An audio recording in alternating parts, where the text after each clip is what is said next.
Bismillahirrahmanirrahim. Assalamualaikum warahmatullahi wabarakatuh. Selamat pagi, salam sejahtera bagi kita semua. Izin untuk melengkapi tugas portofolio dinamis sebagai salah satu persyaratan uji kompetensi pemadam kebakaran. Kami memperkenalkan diri, nama lengkap Ahmad Imam Syahrani, tempat tanggal lahir di Kota Samarinda 1978, alamat tinggal di Jalan Kiai Haji Metasi nomor 7 RT ke-14 Kelurahan Sempaja Selatan, Kecamatan Samarinda Utara, Kota Samarinda di Provinsi Kalimantan Timur. Pengalaman bertugas bergabung di kantor pemadam kebakaran pada tahun 98, langsung pada posisi juru padam. Pada tahun 2001 di kantor pemadam kebakaran, dari juru padam berpindah ke driver. Pada tahun 2003 sampai 2005 di Badan Penanggulangan Bencana dan Pemadam Kebakaran, berpindah dari driver ke komandan regu. Pada tahun 2005 sampai tahun 2015 pada Badan Penanggulangan Bencana Daerah Kota Samarinda, dari komandan regu menjadi koordinator wilayah. Pada tahun 2016 sampai 2017 pada Badan Penanggulangan Bencana Daerah Kota Samarinda, dari koordinator wilayah menjadi staf pelaksana pencegahan. Pada tahun 2018 sampai 2019 dari Dinas Pemadam Kebakaran Kota Samarinda, dari pelaksana tugas pencegahan berpindah ke pelaksana tugas kesiapsiagaan. Pada tahun 2019 sampai sekarang penugasan di bidang pencegahan sebagai analis kebakaran ahli pertama. Dan selanjutnya, untuk mendukung portofolio dinamis, pengalaman kediklatan yang kami ikuti pada tahun 2007 melaksanakan diklat penanggulangan dan pencegahan bahaya kebakaran bagi pemadam di Kota Surabaya. Pada tahun 2012 mengikuti latihan keterampilan dan bimbingan teknis pemadam kebakaran Pemadam 2 program 40 JP pada Pusat Damkar Kabupaten Bandung. Pada tahun 2013 mengikuti pendidikan dan pelatihan Fire Rescue program 200 JP di UPT Pusdiklat Kebakaran dan Penanggulangan Bencana Provinsi DKI Jakarta. Pada tahun 2014 mengikuti pendidikan dan pelatihan petugas penyuluh lapangan program 200 JP pada UPT Pusdiklat Kebakaran dan Penanggulangan Bencana Provinsi DKI Jakarta.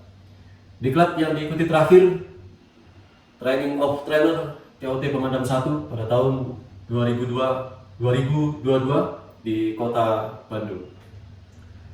Selanjutnya, untuk melengkapi tugas portofolio kami, yang pertama akan mendemonstrasikan prosedur koordinasi dalam pemeriksaan bangunan gedung rendah dan menengah. Yang kedua, mendemonstrasikan penyuluhan pencegahan kebakaran kepada masyarakat dan pembentukan serta pembinaan relawan pemadam kebakaran. Yang ketiga, menjelaskan persyaratan teknis alat pemadam api portable. Demikian yang bisa kami sampaikan. Mudah-mudahan ini menjadi salah satu upaya mendukung uji kompetensi dari ahli kebakaran ahli pertama ke ahli kebakaran ahli muda. Terima kasih. Assalamualaikum, izin masuk Pak.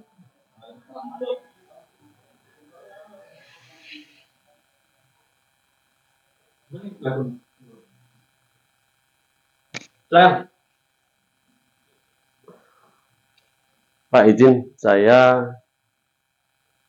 Ahmad Imam Syahrani dari analis kebakaran ahli pertama.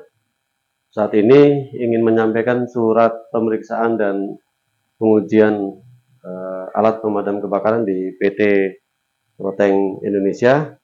Dan izin Pak, ini suratnya.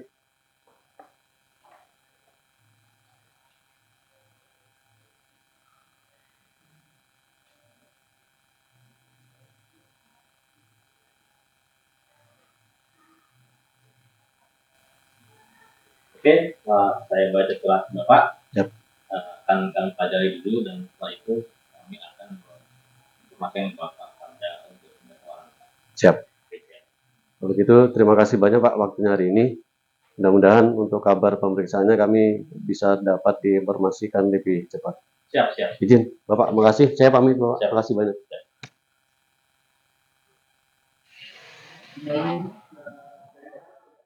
Bismillah, Assalamualaikum warahmatullahi wabarakatuh. Alhamdulillah pagi hari ini kami bisa hadir kembali di PT Proteng Terminal Palaran Samarinda. Hari ini kami tim dari Inspeksi Proteksi Kebakaran Dinas Pemadam Kebakaran dan Penyelamatan Kota Samarinda hadir 5 personil Bapak izin. Hari ini kebetulan diketuai oleh Bapak Juliadi Sulistyo, beliau yang lagi ngerekam ini. Yang kedua Pak Juni Hansah, di paling kanan saya Pak Adrianto SE, beliau Pak Joni Pramuadi Jamnas, saya sendiri Ahmad Imam Syahrani di analis kebakaran ahli pertama.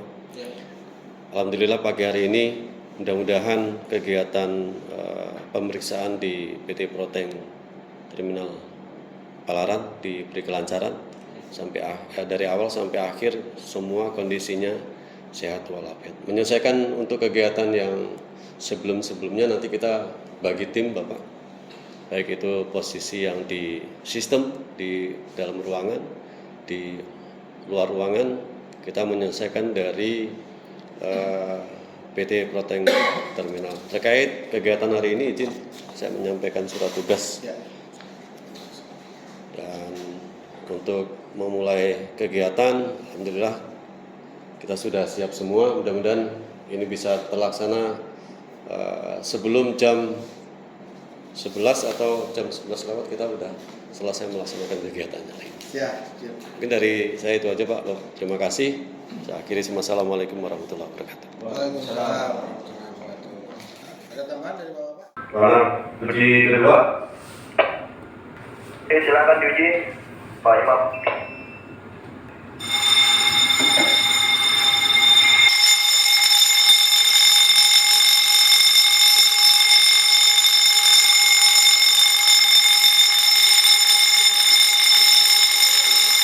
Baik, terima kasih atas kunjungan dari Bapak Analisa Damkar Kota Samarinda, di mana hari ini di hari Jumat ya setelah melakukan kegiatan di lingkungan Proteng Terminal Samarinda cukup baik ya.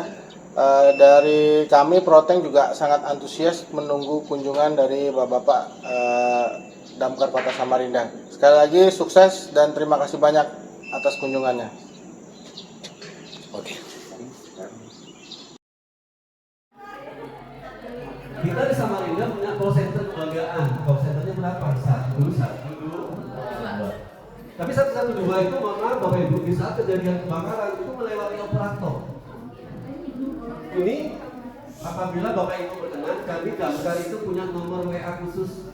Karena Damkar petugas rescue di Kota Jakarta, lanjut ke petugas penyuluh lapangan di Kota DKI Jakarta juga, yang terakhir POT di Kota Bandung.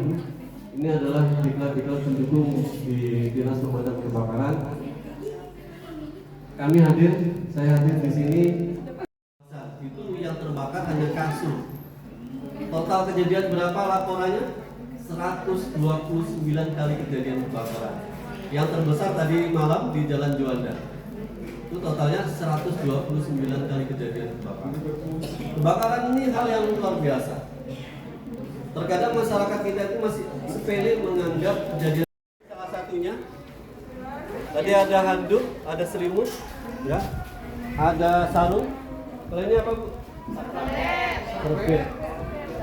Eksekusinya seperti apa cara megangnya? Jempolnya di luar, 4 jarinya di dalam, lipat tangannya seperti ini. Ya, caranya adalah tidak boleh kita dekatkan dengan tubuh, harus jauh seperti ini supaya kita jauh dengan lidah api nanti. Jalan ke tempat kejadian, pelan, maju pelan.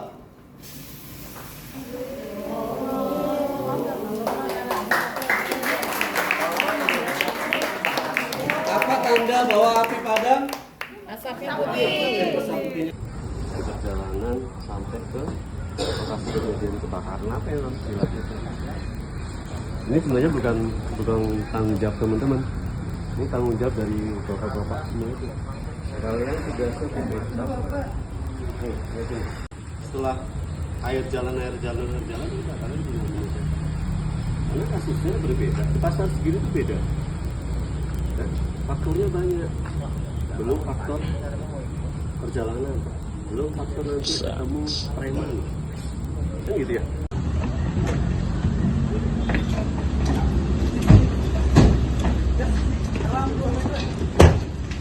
Assalamualaikum warahmatullahi wabarakatuh. Selamat pagi, salam sejahtera untuk kita semua. Bersyukur kepada Tuhan dengan ucapan Alhamdulillahirabbil alamin. Kita semua pada kesempatan pagi hari ini mudah-mudahan selalu diberi nikmat sehat, nikmat keselamatan dalam melaksanakan kegiatan kita pada hari ini. Dan mudah-mudahan hari ini kita dari awal sampai akhir kondisi semuanya sehat, dan nanti di lapangan izin kita posisinya masih semangat semua. Hari ini saya akan menyampaikan materi tentang pengetahuan alat pemadam api ringan. Sebelum saya akan menyampaikan materi, izin Bapak, karena pepatah mengatakan tak kenal maka tak tahu Bu. Kok saya nggak bisa? Nama lengkapnya Ahmad Imam Sarani. Saya didamkar sebagai analis kebakaran ahli pertama, yang salah satu tugasnya biasa kami melaksanakan pemeriksaan di Rumah Sakit Dirgahayu. Itu salah satu tugasnya. Didamkar dari tahun 98. Alhamdulillah sampai hari ini.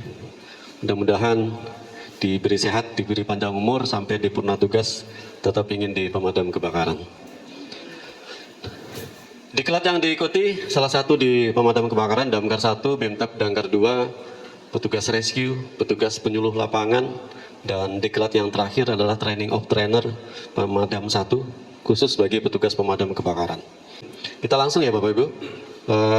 Saya masuk ke materi alat pemadam api ringan APAR.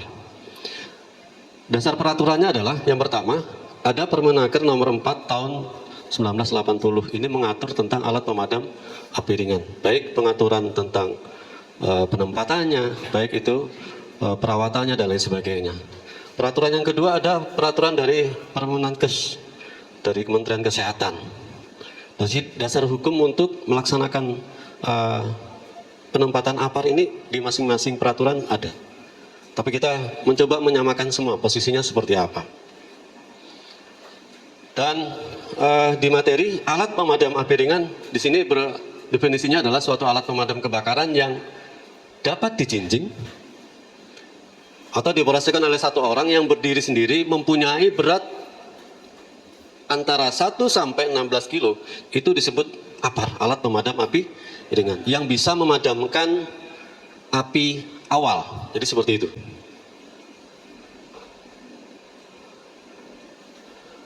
Jenis-jenis APAR ada yang jenis basah dan ada yang jenis kering. Jenis basah terdiri dari ada busa, ada air. Jenis yang kering ada dry chemical powder, jenis CO2 dan jenis balon. Ini Pak, APAR jenis air yang akan kita bahas pertama. APAR jenis air mempunyai keuntungan sebagai berikut. Yang pertama adalah mempunyai daya serap panas pada suatu kondisi kebakaran yang sangat besar.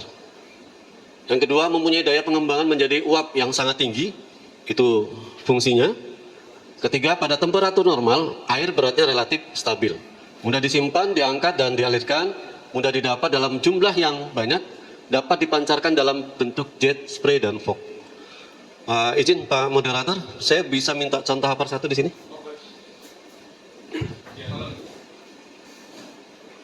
Yang kedua, APAR jenisnya yang powder, nih Bapak. Menurut kelas kebakaran yang dipadamkan powder dibagi menjadi 3. Yang pertama ada tepung kimia reguler. Tepung kimia reguler adalah tepung kimia yang efektif, makasih Bapak, untuk memadamkan kebakaran kelas B dan C. Ini tepung kimia reguler. Tepung kimia multipurpose adalah tepung kimia yang efektif untuk memadamkan kebakaran kelas A, kelas B, dan kelas C. Yang ketiga, tepung kimia spesial Drew powder adalah tepung kimia yang efektif untuk memadamkan kebakaran kelas D. Terkait untuk informasi klasifikasi kebakaran. Jadi, klasifikasi kebakaran itu ada 4. Klasifikasi kelas A, B, C, dan D. Dengan peraturan yang regulasinya terbaru, bertambah lagi Pak menjadi 1 klasifikasi kebakaran kelas K. Kita coba informasikan saja. Klasifikasi kelas A adalah kebakaran benda-benda padat. Klasifikasi kelas B adalah kebakaran cairan. Klasifikasi kelas C adalah kebakaran listrik. Klasifikasi kelas D adalah kebakaran logam. Dari hal yang saya sampaikan tadi, Bapak Ibu bisa membayangkan, ya. Jadi dalam pembagian apar jenis powder ini, tepung kimia reguler ini untuk kebakaran kelas B dan kelas C. Berarti apa Pak? Kelas B, kelas C, kebakaran minyak dan kebakaran listrik. Tepung kimia multipurpose untuk jenis kebakaran A, B, C. Berarti semua jenis kebakaran bisa digunakan, baik itu kebakaran benda-benda keras, benda-benda padat, kebakaran cairan, dan kebakaran listrik. Itu biasanya Bapak Ibu bisa mengetahuinya di mana? Mohon maaf. Ini Bapak. Di etiketnya, ini A, B, C. Berarti powder yang ada ini untuk kebakaran kelas A, untuk kebakaran kelas B, dan untuk kebakaran kelas C. Bisa memaksimalkan kebakaran yang ada. Bagaimana cara penanganannya Pak jika tidak terjadi pembekuan, jika apar kita tidak pernah dipakai? Terima kasih Pak. Bagaimana cara apar kita tidak terjadi pembekuan? Perawatannya seperti apa? Hal yang pertama yang harus kita lakukan adalah penempatan nih Bapak Ibu. Penempatan tidak boleh kita letakkan di lantai. Itu Pak, 1 ya Pak. Terus penempatannya harus di mana? Di dinding, di ketinggian 30 sampai 120 cm. Itu Pak penempatan. Bagaimana perawatan lanjutannya Pak? Dicek. Kita bisa mengecek itu kan ada internal, ada per 3 bulan, per 6 bulan pengecekan, baik itu hose-nya, baik itu segel-nya, baik itu namun meternya. Meyakinkan bahwa apar kita ini siap digunakan atau tidak, Pak Ibu bisa cek. Angkat seperti ini. Diangkat, terusnya Bapak angkat seperti ini. Langsung tempelkan ke telinga.